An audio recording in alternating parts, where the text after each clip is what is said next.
Today on the podcast, we have Angelique Koster. Angelique is an energy healer. Am I right, Angelique? Alternative medicine practitioner, but yes, we An alternative medicine practitioner. I tend to use the term energy healing as a kind of blanket umbrella because I don't know any better. But great. So tell me, for those of us not completely familiar with the topic, what exactly does alternative medicine encompass?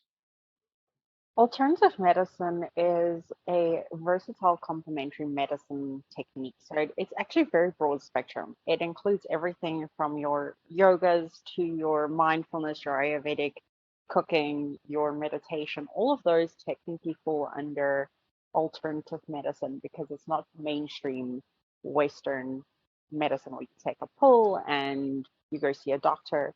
Um, that is what alternative medicine is. It's a route that's different to what we usually would go for. Yeah, so that's how I sort of generally understand it. What can alternative medicine do that mainstream or allopathic medication does not do? Well, alternative medicine tends to focus on the three-tier systems which we have as mind, body, and spirit. So that's why, in a lot of terms, alternative medicine and holistic medicine are terms that are interchangeable because it doesn't just focus on a physical symptom like Western medicine would. It doesn't get treated by, or you wouldn't necessarily just take chemicals to correct a virus or a stress factor. You actually try and find the root cause of an issue to try and heal it. And there are various modalities that do this in various ways. So the one that I specialize in, Acunet, that one works with a synthesis of different modalities that come together to bring that natural healing back into the system. But each alternative medicine branch has a very unique technique and a very unique way of dealing with the person. So it's very versatile to adapt to different personalities, different types of people, different kinds of environments. And that's what makes it so incredibly powerful compared to Western medicine, where each person is treated so uniquely that it benefits their lifestyle. Okay, yeah. Yeah, that makes sense.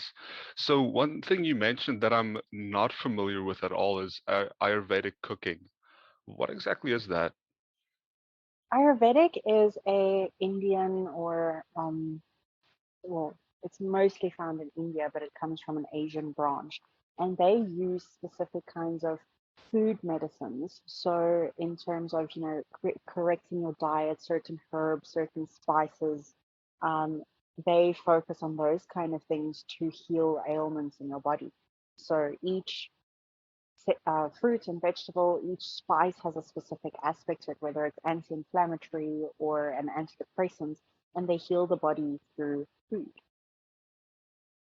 Is it easy to follow it? Because I know that I don't want to say diets necessarily, but most nutrition plans can be tough to put it mildly. Most people that go for Ayurvedic tend to not do it at home. In India, there are ashrams that people would then go to where the diet is part of the regimen that they follow in that sanctuary. Not a lot of people would have it in their household unless they're familiar with the technique or they've done cooking classes because it is quite a complex thing. Ayurvedic doctors are very specific on the way that they change your diet, so it's always evolving as the food that you need changes and the nutrition changes. So it's very different to a diet plan or nutrition plan. Okay, yeah. So that also ties in with the theme of a more holistic approach, right? Rather than just a diet for weight loss or a diet for muscle gain.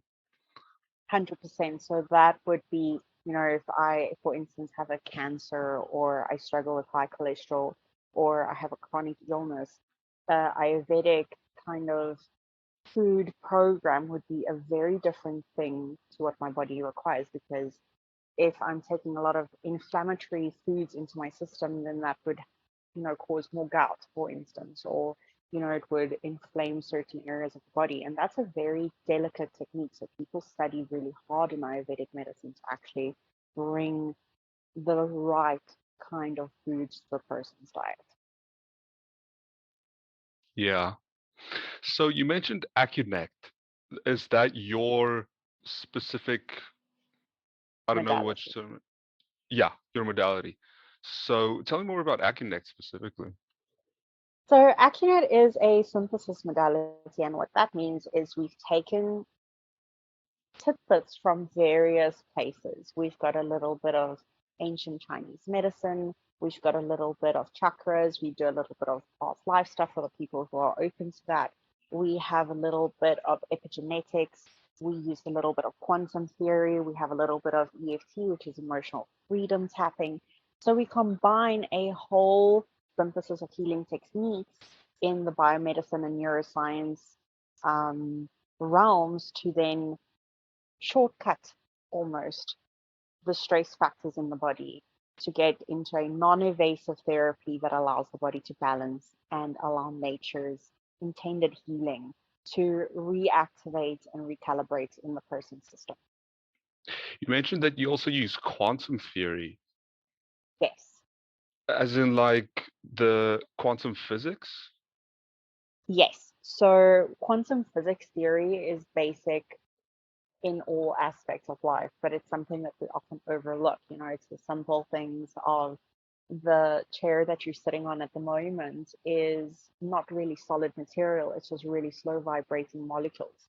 So by tapping into the theories of quantum, we're able to have clients interact with each other, or with a practitioner and clients interact with each other regardless of time, space, and country or time zone. We can work on anywhere, anyone at any time, because the quantum theory allows us to understand vibration spirals outwards anywhere at any given moment. So quantum physics theory is incredibly powerful in healing techniques because we tap into frequencies. We're able to then zone in on a specific person's blueprint and work with their body's natural electromagnetic system with their natural vibrations and their molecules. So it goes down to cellular level instead of just superficial level. So can you work with someone at a distance? Yes, 90% of my clients I work with online. 50% of those that I work with online, I don't even connect with on a Zoom. I just tap into I know what they look like. So I have a photo of them, I have their name and their address. And I'm able to work with them regardless of where they are in the world. One of my best clients is currently in Alaska, so that's 11-hour time zone difference. Um, and she can actually feel the effects of the sessions when they happen. And it's the most amazing thing to witness because it seems like such a vast concept. But at the same time, it's a very simplistic thing because it's how cell phone towers work as well. You know, I connect my phone to the tower connects to another cell phone, and I'm able to communicate with someone. This just cuts out that process of physical technology, and I'm able to use vibrational frequencies to tap into that person's energy and into their body's needs and requirements. That's really cool. Of course, there's a lot of, or there would probably be a lot of skepticism, um, especially for first-time listeners, people who are somewhat unfamiliar with it. What would you say to someone who's skeptical but open? I would say give it a try because a lot of the time we think we don't understand something until we really experience it. And there is a specific reason that most of us as practitioners, me included, we have a 30-minute call that we can do with people where we talk to them and go through their questions, and have them say, okay, well, when was the last time you felt an emotion that you had around someone else? You know, when was the last time you thought of someone and they phoned you a few minutes later? Those kind of things we experience on a daily basis, or we've experienced it at least once in our lifetime. And it's that same thing. We are all connected. Um, and so people who are open but skeptical, you know, it's once upon a time people thought that we would never have wireless cell phones, and now we walk around with mini computers in our hands. So anything really is possible. Yeah, and I think that's one of the both gifts and maybe one of the challenges that goes with what you practice is that it also, along with it, comes a whole new worldview, a whole new understanding of reality, and that's both a gift and also a something of an obstacle to sometimes overcome to someone who's completely new to it, right? It is. And I personally find that people are very open to healing modalities in general. So the skepticism often more comes in when I tell my clients, you have nothing to go and do.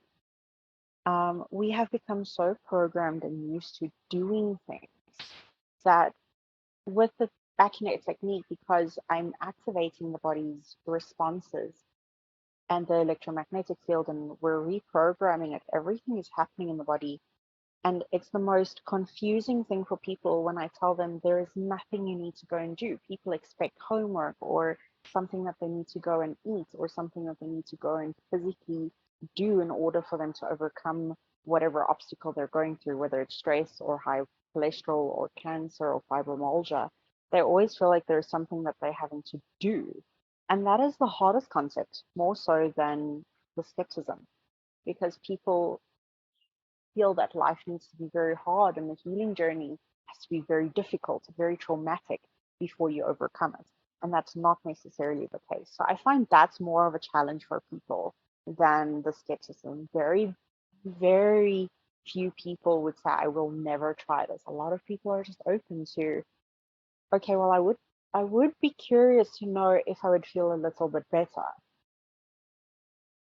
Yeah, yeah, I can imagine. So, how did you find out about alternative healing? What was your introduction? I grew up in the alternative medicine field. So I started meditation when I was about 6 years old, got my first uh, mind power activation courses and stuff at 10. So I've done brain training since I was like 10 years old, where I'm certified. I've attended classes. Um, and then it kind of just branches off from there. It just becomes the next step. Once it's kind of like a gateway drug into finding out more and more and more about things. So it just evolved from there. And then I got an email at some point in 2012. I was 17 at the time doing a trick, and got an email to say, this new course is coming through to South Africa. It's from America. This new course is coming through to South Africa. Would I be interested in attending? And they were one of the few places that had no problem with me being in high school still. So I joined on, signed up, did my training, and I've been doing Acumen now for 10 years. Wow, that's pretty fortunate. Do you feel quite blessed? There's a different. It does have other challenges though. It's definitely a wormhole. Once you enter into it, there's no turning back. So, Tell me about the challenges associated with it. well, it's kind of in everything there's stigmatisms associated with things. So having the experience that I do and doing the work that I do, people often feel that I need to be holier than thou, or I sit on a pedestal and meditate all day. And then when they realize that I still go through the same challenges as every other person, it's generally quite a shock. So I'm very fortunate that I have beautiful techniques that support my processes. So even if I'm going through something very traumatic, my recovery time is a lot shorter. I have techniques that can help me out of stress situations. I can get rid of limiting belief systems once I'm aware of them, but it also makes average or people who aren't as open to these things a little bit wary. What is she doing? Why is it like this? And then when real life happens, they're like, oh, wait, she's normal. So that becomes a challenge, is just separating that this is also a lifestyle. It's a technique. It's something as much as a teaching degree. We're all human. And there's very humbling experiences for myself as well as other people to realize that we all go through things. And it's the choices that we make for ourselves and the commitments we make to our healing processes and improving ourselves, and there's always room for improvement, and that's something that in Acunet we focus on a lot, and that's helped me tremendously, especially during my adult life, is realizing that we are not broken because society kind of has us feeling as if we're never good enough for certain things, and there's this huge movement on body positivity, there's huge movements on gender consciousness, there's huge movements on all these mental health awarenesses and stuff. But at the same time, we forget the basics, which is every day we're doing our best. So Acunet's focus point in any situation or any session is we ask the body, how can we be better than we already are? We're focusing on how to improve what is already there and not what is broken, because nothing's broken. Otherwise, your body would be a corpse at the moment. Um, but it just needs a little bit of improvement. It just needs a little bit of adjustment. And that's also sometimes a challenge, is committing to the changes, committing to the healing process, and not being cruel to ourselves and saying, I'm being silly or I'm being petty, and just recognizing that there are flows and ebbs and transformations that happen in different levels. Yeah. So now that we've discussed the challenges of alternative medicine, tell me about any potential dangers associated with all of the different aspects of alternative medicine. Are there any dangers? It depends on what you would go for.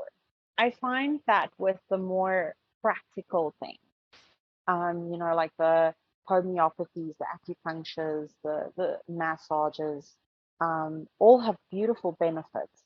The Ayurvedics, for instance. But you need to find the right person that you trust. And I think that's something in most uh, medicines. You find the person you trust that you want to work with, that's able to work with you. And that then negates some of the danger. And the moment there's too much discomfort, change. But with energy medicine, there's no real danger because I'm working with your body's natural responses. Your body's dictating what it's comfortable with change wise. We're not forcing any change. We're not manipulating any change. It's not like I'm physically pushing a muscle where I could bruise you, or I'm putting a needle in too deep, or I'm giving you a food that you're allergic to that we're not aware of. Those are kinds of dangers, but it's anything within the healing aspects. Even going to a doctor, there are certain medications people react to, or treatments that don't necessarily work the way we expect them to. So I do find with more of the physical ones, there are terms and conditions. With this, it's simply just adjustments. We're just trying to reduce the stress in the system, and the body knows what it's comfortable with during that moment and what it's not. Are there can alternative medicine sometimes clash with allopathic medicine? So an example I'm thinking of is, let's say somebody is on psychiatric medication and they want to go for healing, specifically to get off the medication.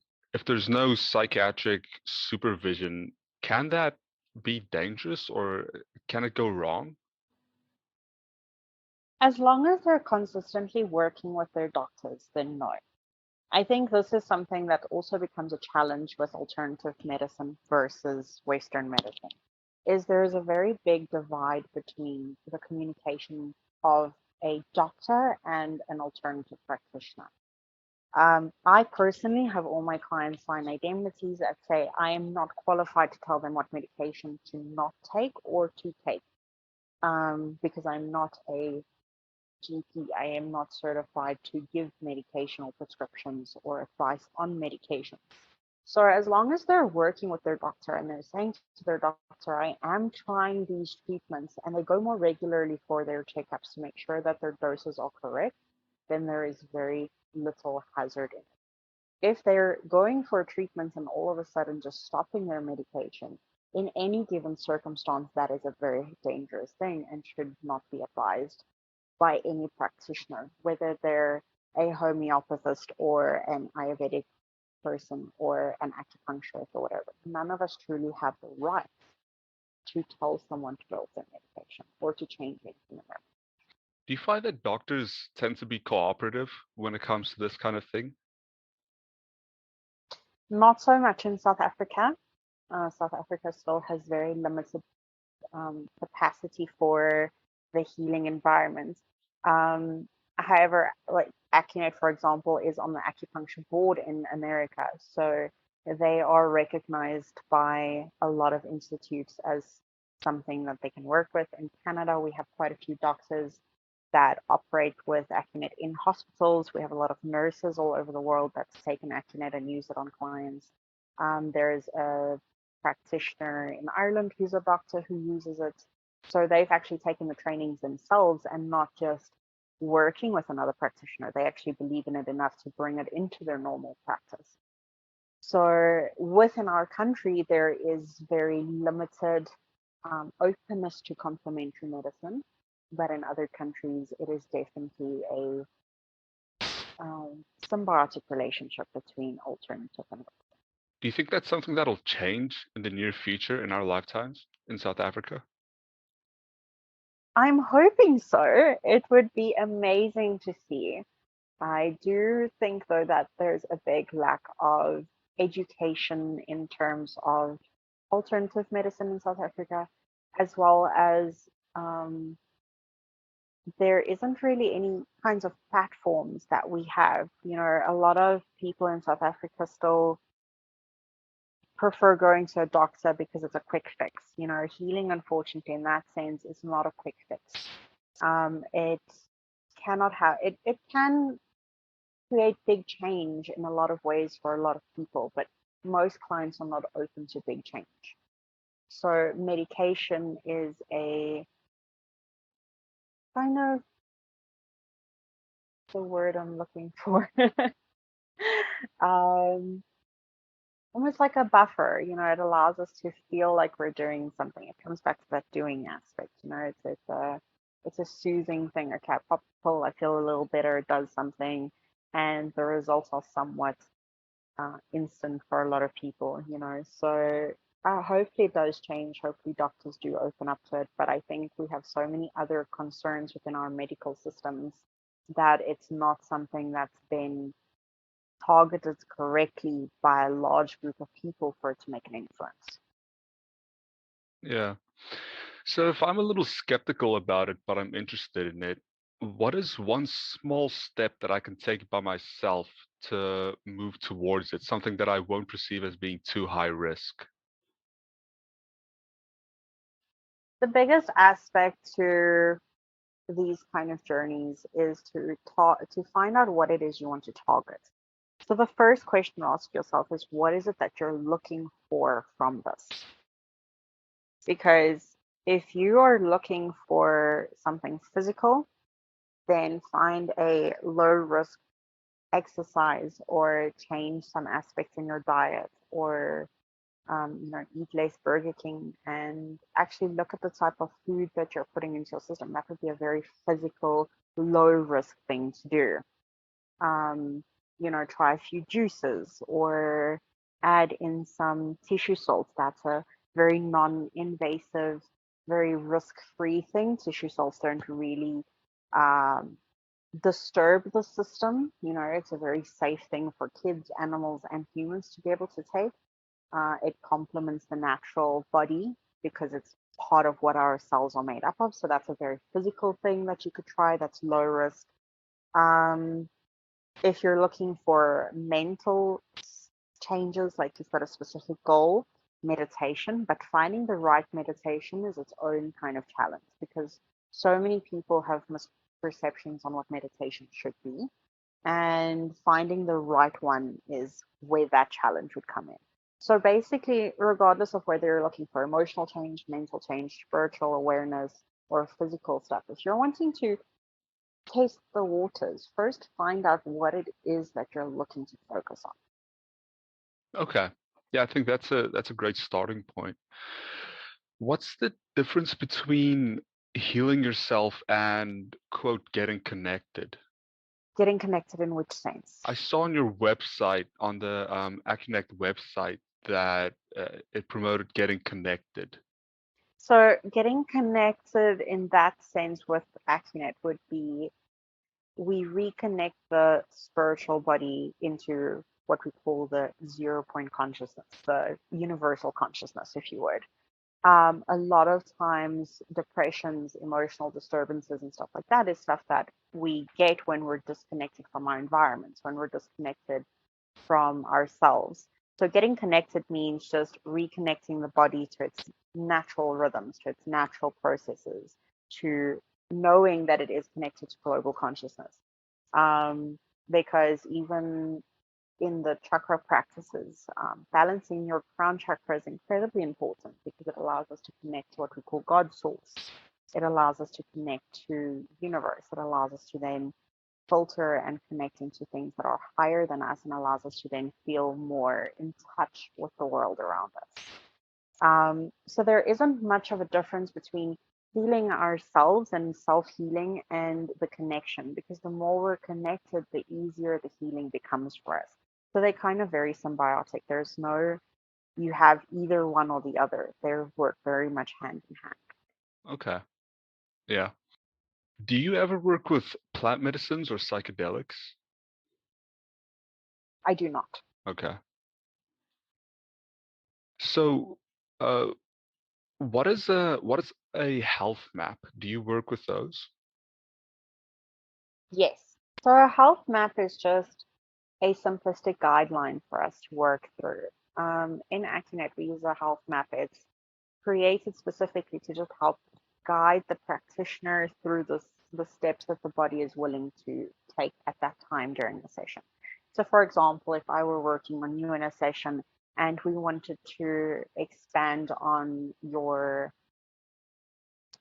focus, for instance, then we would ask the body, okay, what is ready to shift? What is ready to be improved on? And using the health map, it just allows us to kind of like a magnifying glass, focus in on specific steps. And it allows us to put in step by step. Okay, well, right now we're working in the stomach because the stomach deals with the thinking aspect of the body. So we're not really digesting information correctly. So let's start with the stomach, and then the health map might take us to, okay, well, I feel like I really don't connect well out in the world and everything is always chaos. Okay, so then we work with that, and that becomes kind of like a step by step on just which areas need focus in which order. So that's basically just a guideline. We don't really need it to create the healing or to activate the person's natural healing steps. It's just there to allow us to not think as a practitioner, because my job as a practitioner is not to be in my mind but in my heart, to be able to connect to your electromagnetic field and what shifts are ready for your body to take shape in. So having a guideline and a map to just follow, it allows my system to just disconnect from thinking and stressing about what you need and being able to feel what you need and having a support. So it's a support tool for me to magnify and locate primary focus areas that need assistance. That's really cool. So, Angelique, are there any other topics or aspects that you'd like us to tackle? Um, there are so many topics in the world. Go ahead and name one. uh, well, I think the big one at the moment in the world would be trauma. You know, it's and that's one of my favorite things to deal with is trauma. It's one of my specialities. Um, because it's so broad spectrum, and you know, it's such a there's such a need for letting go of the past. You know, there's such a need for just allowing things to take shape and to let go and to balance ourselves in the current here and now, instead of running patterns that no longer serve us and responding from triggers and traumas, and you know, kind of letting go of that baggage.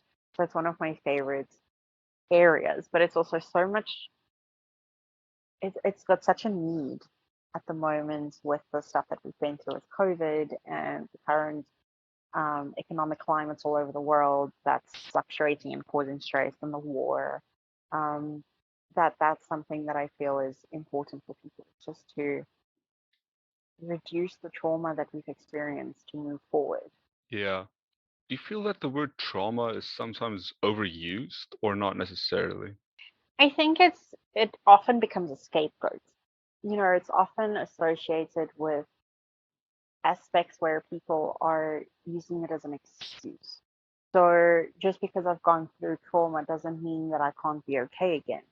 And I think that is where the word is often overused, is people use it as an excuse to not change, to not become more than what they were, you know, and recognizing that we've had experiences, we've had things happen to us. All of us have had something or another that really shook the world from under our feet in one way or another. And, you know, just recognizing that, is this what I want? Is this the kind of person that I want to be, where I get stuck on repeating this program, repeating the stress? Yeah, absolutely. That makes perfect sense. Angelique, to wrap up, I'd like to ask you what products and services do you guys offer? So we don't do products, but services. We have Actinate Self Care, which is, if there are people who are curious to what Actinate is and they kind of want to dip their foot into it, um, this is one of the modalities that we offer. Um, and self care is basically teaching the person how to activate their natural healing responses by doing a 3 minute routine every single day. So we teach, it's useful for any age group as well. So like kids attend these classes, adults, teachers, other practitioners, but it's more open for regular people, you know, because it's not, we explain how healing works, we bring it very much down to the basics so that it's easy to understand, it's easy to experience. Um, and to say, you know, this is how you can do it yourself every single day. You don't need to pay for a one-on-one session with a practitioner every 2 weeks or every week, because I know a lot of people feel that healing becomes a very expensive journey if they have to continuously go to practitioner and then another practitioner or another practitioner. So this is something that they can do at home. They can bring it into their normal routine. That's one of the services we offer, is teaching people accurate self-care, which is a 3 minute routine for putting healing back into your own healthcare, activating your own natural healing. Um, and then we offer one-on-one Actinate sessions, group sessions, where we then work on specific targeted things that people want to focus on or change in their life. So those are our two services. That's awesome. Can you give me a quick example of what a 3-minute routine like that would look like?